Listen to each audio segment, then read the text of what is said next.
We've got college football week 13. These are games happening next weekend. Huge implications in the Big Ten and the Big 12 and the ACC. We've got USC, Oregon, BYU, Cincy, and Pittsburgh, Georgia Tech. Obviously, some losses this past week, but they're still in the hunt, still able to win out and make some noise. So let's go ahead and start here with this USC versus Oregon game. All right, so this is USC did pull out the win today. It was a close game against Iowa, but this is pretty much going to come down to a playoff spot, I think, because I we talked about it earlier in the show, but I do think whether it's two G5s or something, there's going to be some sort of chaos here down the stretch, and the Big Ten is too good to not put three teams in, and this is to me this is the last chance to impress the committee for these two teams. I don't think they're going to make it into the Big Ten championship no matter what, with how good Indiana and Ohio State is looking. So this is sort of USC versus Oregon for a playoff spot. Let's see, Duffy. Do you think USC is still considered an elite national brand? Is Lincoln Riley still that Heisman winning coach? You know, the Heisman maker as a coach, or are they kind of faded a little bit? Are you still a believer of USC? I still think they're a national brand as far as recruiting goes. I think outside of that, I think Lincoln Riley to an extent has lost his fastball. I don't think that's entirely his fault. I don't think the resources are entirely there. From my understanding, they're not spending quite as much as in NIL as they probably should be, which is hurting. But also, they've just missed on guys like Malachi Nelson that was out there and then went to Boise State, and now he's at like UTEP. Like, you pay the dude a bunch of money and just does not work out at all, and it doesn't even work out at Boise State. So I think recruiting wise, yes, national brand. Competition wise, and pretty much anything else, no. I have been impressed that they've been more competitive this year. Like last year, it seemed like you should have stayed in the Pac-12, Pac-2, whatever we're calling them these days. But this year, they're playing well. They played Notre Dame tough. They beat? I think they beat Michigan, and I should have kept that up, but I didn't. Yeah, so they beat Michigan. They played Notre Dame tough. So like, I don't know. They're a good football team. It's far from Reggie Bush running wild level of dominance, but I think they're still a good team. Booker, who you liking more? Maava, Dante Moore, both 5-star quarterbacks, high upside. You know, long term next year, who you more up on as far as quarterback going forward? I'm more up on, and this might be a cop out answer, but I'm more up on whoever decides to stay with their current school. Um, that you just can't, like, the continuity and working with the same system, same coaches, you just can't beat that. And so I would think I don't see Dante Moore going anywhere. I think he's the guy there in Oregon. I'm going to be a little bit higher on him, and I think that Oregon does attract. That's a great question. Oregon or SC? What brand attracts more 5-star talent? I would say definitely Oregon. I love the way Dan Lanning coaches. I think that partnership with Nike and their ability to wear 3.8 million different uniforms throughout the year is really neat for guys. But I'm higher on Dante Moore in 2026 than I am on Maeva. Yeah. No, I would agree with you on that. I think the Dan Lanning effect is real, and he's an excellent recruiter. It doesn't hurt that they've been winning lately, so that's definitely a way to continue to bring bring in more recruits. So I think the Ducks get this one done at home. They got the home field advantage. It should be a close game, but I think the Ducks win this one. Do you guys have any predictions on who wins? Well, I've got a quick question for you, Kevin, and then we can do predictions if that's okay. Do you think that this is more of a like a high scoring offensive game, or do you think this is more of a in the trenches defensive matchup? I think it probably starts a little slow, and then it'll open up a little more Pac-12 style towards the end of this one. I think both teams are going to score some points. So maybe upper 20s, low 30s, something like that. Not quite Big 12 status of 45-40, but they'll put up some points. Yeah, agreed. Well, I think prediction wise, I think Oregon wins this one, and I'm going to go 34-28.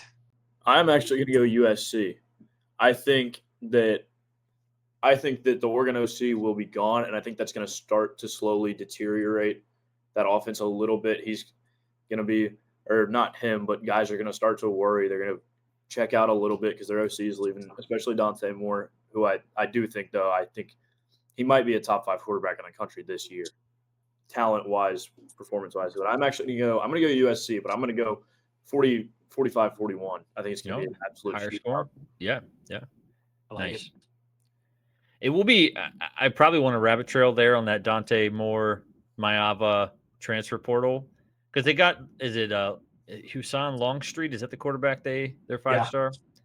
So that'd be interesting. It feels like Dante Moore doesn't have. I mean, I'm sure Oregon's got somebody coming in the pipeline, but yeah, I think I agree with you on that. That he will probably stick around, but it seems like they'll both stick around. But you never know. If somebody comes and offers Maava an absolute bag, then he's probably going to take that. So. All right, let's move here to our second game, previewing next week. We've got BYU versus Cincinnati. BYU coming off of a tough loss to Texas Tech last week. Cincinnati lost today. This was kind of a, hey, both of these teams with the right to play Texas Tech in the Big 12 championship. It seems like there's still those implications, but BYU has to be in the driver's seat at this point. I did think with having a more experienced quarterback that could help Cincinnati in a game like this where Bear Bachmeier a little bit, you could see the youth last week in a massive game. But who you guys liking? What are your thoughts on this game, BYU versus Cincy, for possibly a Big 12 championship slot?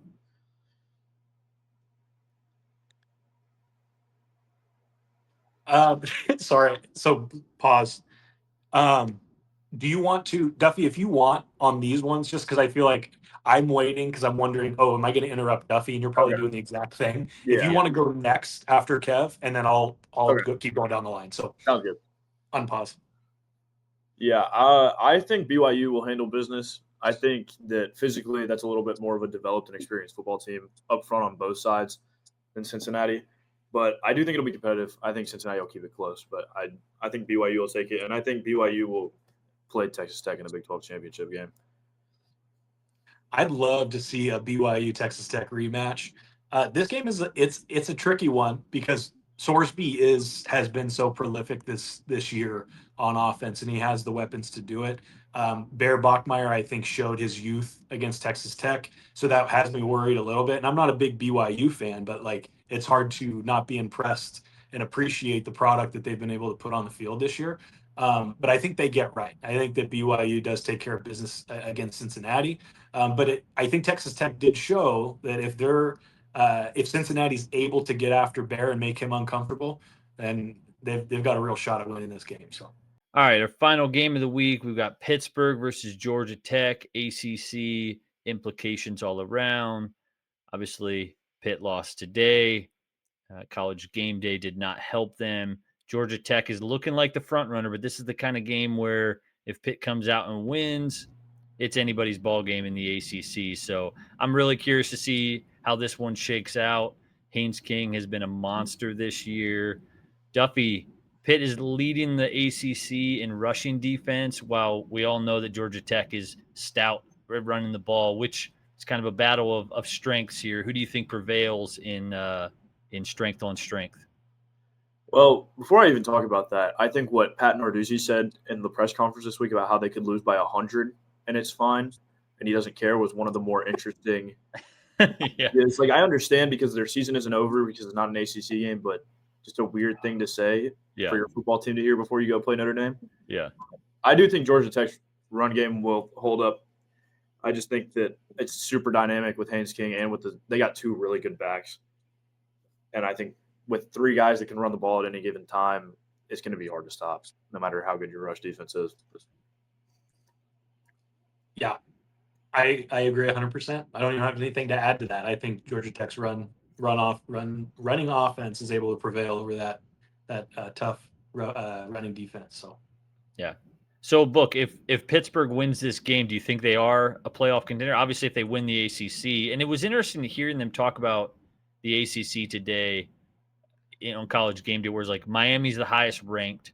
There's so many ACC teams ranked below SEC teams. So even if a Pittsburgh, they might get in by default, like a Clemson last year, where it's like, all right, we've got to put these guys in, even though, do they actually deserve it?